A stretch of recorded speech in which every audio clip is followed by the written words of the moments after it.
வணக்கம் நண்பர்களே. ஃபிட்னஸ் மற்றும் தினமும் ஒரு திருக்குறள் சேலஞ்ச் சீரீஸில் இன்னைக்கு டே 5 காலைல பிரேக்ஃபாஸ்ட் சாப்பிட்டு அப்படியே ஜிம்முக்கு வண்டியை விட்டாச்சு.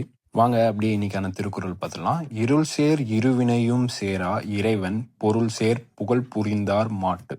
இதுக்கு பொருள் என்ன சொல்ல வராங்கன்னு பார்த்தீங்கன்னா, கடவுளை முழு மனசோட ஏற்று நம்ம வணங்கி வந்தோம்னா, மற்றவங்களோட அன்போடு இருந்தோம்னா, இருள்னா தெரியாமல் அறியாமையால் செய்கிற மிஸ்டேக்ஸ் எதுவுமே நம்மளை பாதிக்காது அப்படின்னு சொல்ல வராங்க. உங்களுக்கு தெரிஞ்சதுன்னா கமெண்ட்டில் சொல்லுங்கள். அப்படியே ஜிம் முடிச்சுட்டு ஃப்ரெண்ட்ஸ் ஏதாவது சாப்பிட்லாம் சொன்னாங்க. சரின்னு ஃப்ரெண்ட்ஸ் ஃப்ரையும் சிக்கன் சாண்ட்விச்சும் சாப்பிட்டோம். அப்புறம் வீட்டுக்கு நேற்று இந்த பிரியாணியை சூடு பண்ணிட்டு கொஞ்சம் சிக்கன் வச்சு சாப்பிட்டாச்சு. சாப்பிட்டு முடிச்சுட்டு ஒரு மீன் என் வாயில் லபக்குன்னு போட்டு அப்படியே மதியானமாக நம்ம நண்பர்கள் வந்தாங்க. எங்கேயோ இன்டர்ன்ஷிப் தேடிட்டு வந்தாங்க போல். கார் எடுத்துகிட்டு சும்மா பேசிட்டு போனோம்.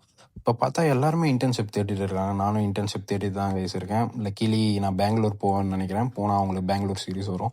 அப்படியே நம்ம போயிட்டு நண்பர்களோட பிரெட் ஆம்லெட் சாப்பிட்டு அப்புறம் ஒரு கொரியன் பண்ண ஒன்று சாப்பிட்டோம். அப்புறம் பார்த்தா நம்ம கிஃப்ட் ஒன்று கொடுத்தான், இக்கிகாயின்னு ஒரு புக். இதையும் படிப்போம். அப்படியே நைட்டுக்காக ஃப்ரெண்ட்ஸோடு சேர்ந்து டர்ஃப் ஒரு 2 மணி நேரம் ஆடியாச்சு. நல்ல ஒரு கார்டியோ. அப்படியே அதை முடிச்சுட்டு அம்மா கடைக்கு போயாச்சு. இப்போ நான் அவங்களுக்கு என்னோட உண்மையான சில உள்ளங்களை காட்ட போகிறேன். இவனுங்க தான் அது. மனுஷங்களை நம்புறதோட நான் இந்த மாதிரி நாய்ங்களே நம்பிட்டு போயிடுவேன். இதுங்களுக்கு பிஸ்கெட் போட்டு அப்படியே நம்ம வீட்டுக்கு ரசமும் சிக்கனும் சாப்பிட்டு இன்றைக்கான டே என் பண்ணிக்கிறோம் மக்களே. Stay strong. நாளைக்கு இன்னொரு வீடியோவில் பார்ப்போம். பாய்.